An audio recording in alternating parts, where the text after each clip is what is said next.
Yeah, I'd like to make an appointment. Yeah, it's online. It's up for pre-order right now. Right now. Yeah, it's got to be the left, not the right. 2 Wednesdays from now? Yeah, I can make that work. Go, go. Yeah. Thanks. Great. Fantastic.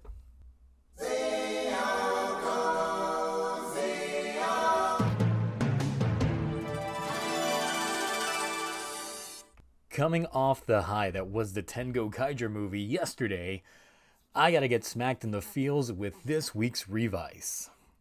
Let's go.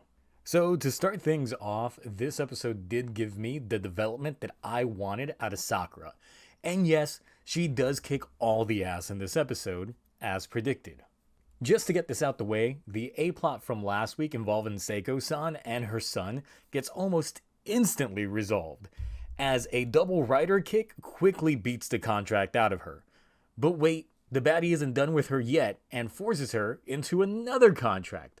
Contract maker guy later reveals that he wants to be Gifu to be with Aguilera. No. No. No. No. Aguilera is in this episode though, but the way that she's dressed reminds me of when I go to anime conventions and I just assume it's just a regular person at the convention, but it's actually them cosplaying as insert character name here, but as a casual cosplay. Stop it. I don't want to see Aguilera cosplays that are this. No. I'm sure this is the comfiest that the actress has ever been on set. But we do also get a little bit of backstory where she actually explains that she's been a deadman almost her entire life since she was a little kid.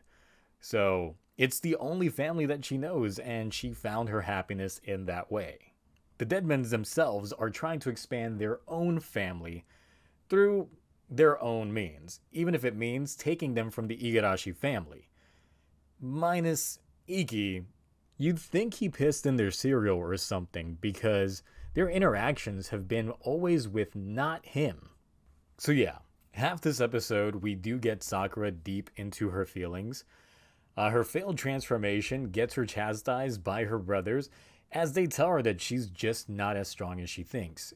She starts having to come to grips with this and gives birth to Premium Bandai exclusive life-size plush only for pre-order for the price of your left kidney. Jokes aside, I got into this scene and actually almost cried. Ayaka-san, the actress that plays Sakura, was definitely owning this moment.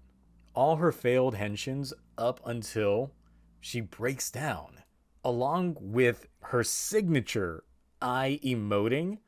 We get a second attempt at her dramatic walk-up. She strikes the pose, inserts the Vice stamp, and it finally happens. We have Kamen Rider Jeanne.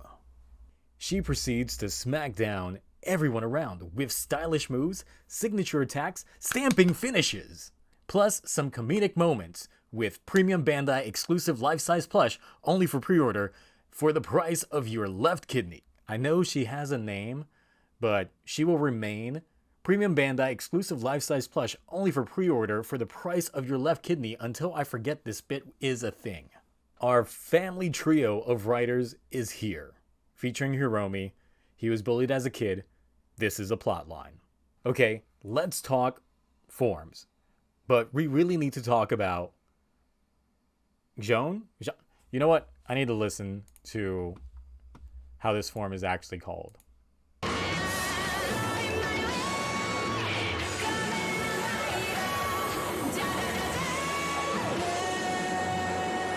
Jeanne. Okay, great. Okay, so she's called Kamen Rider Jeanne. Okay, I think I'm probably late to the party on this one, but having a Kamen Rider themed on the historical figure of Joan of Arc makes the themes of the show feel very medieval. Let me get historical nerd for like a minute or two. Medieval Europe was a very religious time. Digging up old dinosaur bones influenced the thought of dragons and other mythical creatures, which could explain Revice. The concepts of heaven, hell, archangels, and devils were prevalent, thus live and evil.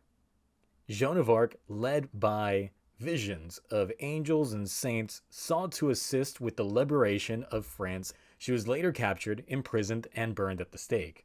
The origin of the writer name, as well as the Libera driver, and even the transformation sequence with the walls closing in on her, are clearly tied to that point of history. The cobra motif in itself could coincide with the serpent symbolism in scripture, such as Moses' staff turning into a cobra via the power of God.